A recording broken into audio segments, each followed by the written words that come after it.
میں جب مارو ابن صدیف نے عباس علیہ السلام کو للکارتے ہوئے کہا، اے عباس ابن علی، میں تم کو کاٹنے والی تلوار کی ضرب سے ڈرا کر نصیحت کرتا ہوں۔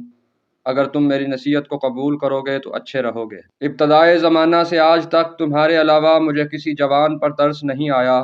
میری یہ بات کان کھول کر سن لو، میں تم کو اطاعت کی نصیحت کرتا ہوں۔ اگر طوق اطاعت گردن میں ڈال لو گے تو بڑے مزے کی زندگی بسر ہوگی، نہیں تو میں تم کو سخت عذاب کا مزہ چکھاؤں گا۔ مارو ابن صدیف کے اس للکار کا جواب عباس ابن علی علیہ السلام نے میدان کربلا میں یوں دیا، اے دشمن خدا، جو کچھ تو نے کہا میں نے سن لیا، مگر تیری محبت بیکار ہے، میں تیری اطاعت کر لوں یہ ناممکن ہے۔ اے ملعون، تو مجھے اپنے سے ڈراتا ہے، حالانکہ اللہ سے ڈرنے والا کسی اور سے ہرگز نہیں ڈر سکتا۔ میں علی علیہ السلام کا فرزند اور حسین علیہ السلام کا بھائی اور غلام ہوں۔ ان کے قدموں پر اپنی جان نثار کرنے کو عین اللہ اور رسول اللہ کی اطاعت سمجھتا ہوں۔ پھر میں تجھ سے ڈروں، جبکہ اے ملعون تو جانتا ہے کہ میں شجر رسالت کی ایک شاخ ہوں، اور جو ایسا ہو ظاہر ہے اس کا توکل اللہ تعالیٰ پر کتنا ہوگا۔ وہ شخص برائیوں سے کیسے متصف ہو سکتا ہے اور اطاعت غیر میں کیسے داخل ہو سکتا ہے جو رسول اللہ صلی اللہ علیہ وسلم کا خاص قرابت دار ہو، اور جب کہ میں علی ابن ابی طالب علیہ السلام کا بیٹا ہوں تو میں کیسے تلوار کی موت سے ڈر سکتا ہوں؟ تجھے معلوم ہے کہ میں کسی کافر سے خوف نہیں کھاتا اور نہ میں اللہ تعالیٰ کے حکم کے خلاف کچھ کر سکتا ہوں۔ اے کافر، میں خاندان رسالت کا ایک فرزند ہوں۔ اگر تجھ کو یہ خیال ہے کہ میں تیری اطاعت کر لوں گا تو یہ بالکل ناممکن ہے۔ میں ہرگز ایسا شخص نہیں ہوں کہ موت سے خوف کھاؤں، اور میں خوب جانتا ہوں کہ جنت دنیا سے بہت بہتر ہے۔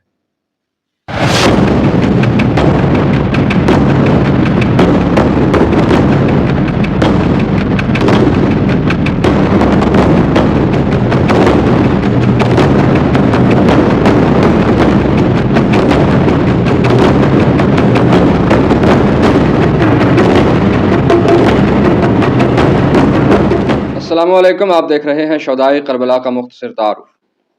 عبداللہ بن حسن علیہ السلام انتہائی کم سن تھے جب واقعہ کربلا رونما ہوا۔ امام علی مقام علیہ السلام زخموں سے چور ہو کر جب مرتجز سے خاک کربلا پر آ گرے تو عبداللہ بن حسن علیہ السلام بے چین ہو کر امام علی مقام علیہ السلام کی طرف بڑھے۔ سیدہ بنت علی زینب سلام اللہ علیہا نے ان کو روکنا چاہا تو اس بچے نے سختی سے انکار کر دیا اور کہا، خدا کی قسم، میں اپنے چچا سے ہرگز جدا نہیں ہوں گا۔ اس وقت ابجر بن قعب اور ایک اور قول کے مطابق حرملہ بن قاہل نے امام حسین علیہ السلام پر تلوار سے حملہ کرنا چاہا۔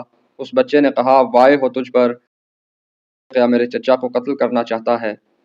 لیکن وہ ملعون باز نہ آیا اور قریب تھا کہ امام علی مقام علیہ السلام کے جسم اطہر سے اس ملعون کی تلوار ٹکرا جاتی۔ اس کم سن شہزادے نے اپنے ہاتھ امام علی مقام علیہ السلام کے دفاع کے لیے آگے بڑھا دیے۔ تلوار عبداللہ بن حسن علیہ السلام کے ہاتھوں سے ٹکرائی اور شہزادے کا ہاتھ کٹ گیا۔ شدت تکلیف کی وجہ سے عبداللہ بن حسن علیہ السلام کی آواز بلند ہوئی تو امام حسین علیہ السلام نے عبداللہ کو سینے سے لگا لیا اور فرمایا، بھتیجے، تم پر جو مصیبت نازل ہوئی ہے اس پر صبر کرو اور خدا سے طلب خیر کرو، خدا تمہیں تمہارے سلف صالح سے ملحق فرمائے۔ اتنے میں حرملہ بن قاہل نے ایک تیر مارا جو کہ عبداللہ بن حسن علیہ السلام کو لگا۔ عبداللہ بن حسن علیہ السلام اپنے چچا حسین علیہ السلام کی گود میں شہادت کے عظیم منصب پر فائز ہو گئے۔ میدان کربلا میں جنگ زوروں پر تھی تو عباس ابن علی علیہ السلام نے اپنے بھائیوں کو اکٹھا کیا اور ان سے خطاب فرمایا۔ علمدار کربلا عباس ابن علی علیہ السلام نے اپنے بھائیوں کو مخاطب کرتے ہوئے کہا، اے میرے حقیقی بھائیوں، اب میدان قتال میں جا کر اللہ تعالیٰ اور رسول اللہ صلی اللہ علیہ وسلم کے لیے اپنی جانیں دے دو اور مجھے دکھا دو کہ تم نے سرخروئی حاصل کر لی۔ سنو، تمہیں یاد ہوگا کہ جب جنگ صفین ہو رہی تھی اور تیروں کا می برس رہا تھا، اس موقع پر بابا جان نے محمد حنفیہ سے فرمایا تھا کہ آگے بڑھو اور مخالف فوج کے میمنہ پر حملہ کر دو، اور انہوں نے کمال دلیری سے حملہ کیا تھا، اور جب پلٹ کر آئے تھے تو بابا جان نے فرمایا، اب میسرہ پر حملہ کر دو۔ اس وقت محمد حنفیہ نے عرض کی، بابا جان، کیا آپ دیکھ نہیں رہے ہیں کہ تیروں کی بارش ہو رہی ہے اور میں زخموں سے چور ہوں؟ حسن اور حسین علیہ السلام بھی تو ہیں۔ یہ سننا تھا کہ بابا جان کو غصہ آ گیا اور محمد حنفیہ کو ڈانٹتے ہوئے کہا، سن، تو میرا بیٹا ہے اور حسن و حسین علیہ السلام رسول خدا صلی اللہ علیہ وسلم کے فرزند ہیں۔ تو میرے ہاتھوں کی مانند ہے اور حسن و حسین آنکھوں کا درجہ رکھتے ہیں۔ ہاتھ دفاع کیا کرتے ہیں، آنکھوں کا کام لڑنا نہیں ہے۔ عباس ابن علی علیہ السلام نے مزید فرمایا، غرض کے بابا جان کو غصہ آ گیا تھا اور انہوں نے محمد حنفیہ کو خوب ڈانٹا، اور مزید یہ بھی کہا کہ بیٹا میرے فرزندوں میں وہ زیادہ خوش نصیب ہوگا جو دشت کربلا میں فرزند رسول صلی اللہ علیہ وسلم حسین علیہ السلام کی مدد کرے گا۔ لہذا اے میرے بھائیوں، جنگ کرو، قربانیاں پیش کرو اور ماں باپ کا نام روشن کر دو۔ اس کے جواب میں عباس ابن علی علیہ السلام کے بھائیوں نے کہا، ہم اسی لیے آئے ہیں اور انشاءاللہ اپنی قربانیوں سے جس قدر جلد ممکن ہو سکے گا اپنے بابا جان اور والدہ کو خوش کر دیں گے۔ حضرت عباس علیہ السلام کے بھائی عبداللہ بن علی علیہ السلام میدان جنگ میں اترے اور انتہائی شجاعت کے ساتھ دشمنان اسلام کا مقابلہ کیا، یہاں تک کہ آپ علیہ السلام کی خون میں لت پت لاش کو خیمہ گاہ حسین علیہ السلام میں لایا گیا۔ آپ اپنا عہد پورا کر چکے تھے۔ آپ کے بعد عباس علیہ السلام کے دوسرے بھائی عثمان بن علی علیہ السلام میدان جنگ میں اترے۔ عثمان بن علی علیہ السلام کا نام علی ابن ابی طالب علیہ السلام نے مشہور صحابی رسول صلی اللہ علیہ وسلم عثمان بن مظعون رضی اللہ تعالی عنہ کے نام پر رکھا تھا۔ عثمان بن علی علیہ السلام نے بھی انتہائی شجاعت اور جوانمردی کے ساتھ دشمنان اسلام کا مقابلہ کیا، یہاں تک کہ ایک تیر آپ علیہ السلام کی پیشانی میں لگا اور آپ نڈھال ہو کر خاک کربلا پر آ گرے۔ شہادت کے وقت عثمان بن علی علیہ السلام کی عمر 23 سال تھی۔ آپ کے بعد عباس علیہ السلام کے تیسرے بھائی جعفر بن علی علیہ السلام میدان جنگ میں اترے۔ جعفر بن علی علیہ السلام کا نام علی ابن ابی طالب علیہ السلام نے حضرت جعفر طیار علیہ السلام کے نام پر رکھا تھا۔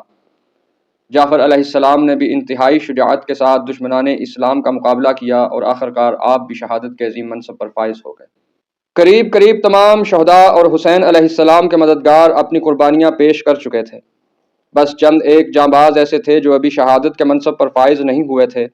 میدان کربلا میں وقت ظہر سے آگے نکل چکا تھا اور عباس ابن علی علیہ السلام امام حسین علیہ السلام کی خدمت میں حاضر ہوئے اور عرض کی، اے فرزند رسول صلی اللہ علیہ وسلم، اب مجھے اجازت دیجیے۔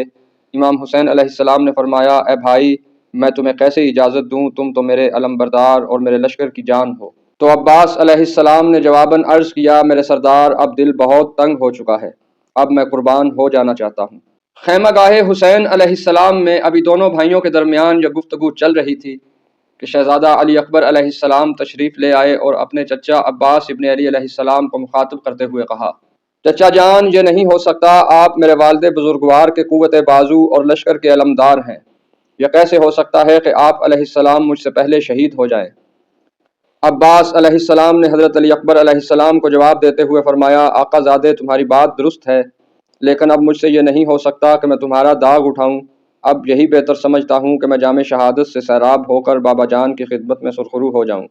امام علی مقام علیہ السلام نے عباس ابن علی علیہ السلام کی اس طلب شہادت کے جواب میں کہا، خیموں میں پیاس شدت اختیار کر گئی ہے اور بچے شدت پیاس سے نڈھال ہیں، تم سب سے پہلے پانی کا بندوبست کرو۔ عباس علیہ السلام مشکیزہ لے کر فرات کی جانب روانہ ہو گئے۔ آپ علیہ السلام انتہائی شدت سے لشکر کفار کی صفوں پر حملہ کرتے ہوئے آگے بڑھتے چلے جا رہے تھے۔ اب آپ اور فرات کے درمیان صرف 400 پہرہ دار حائل تھے۔ عباس ابن علی علیہ السلام نے اپنے بابا حیدر قرار علیہ السلام کی طرح ایسا خیبر شکن حملہ کیا کہ دشمن نہر کو چھوڑ کر بھاگنے پر مجبور ہو گیا۔ عباس علیہ السلام اپنے گھوڑے کو نہر فرات کے کنارے پر پانی میں اتار چکے تھے۔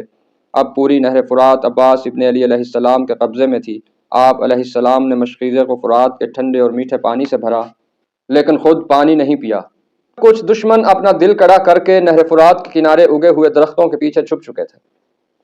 ان کا یہ خیال تھا کہ اگر عباس ابن علی علیہ السلام اس طرف سے گزریں گے تو وہ درختوں کی اوٹ سے عباس ابن علی علیہ السلام پر حملہ کر سکے۔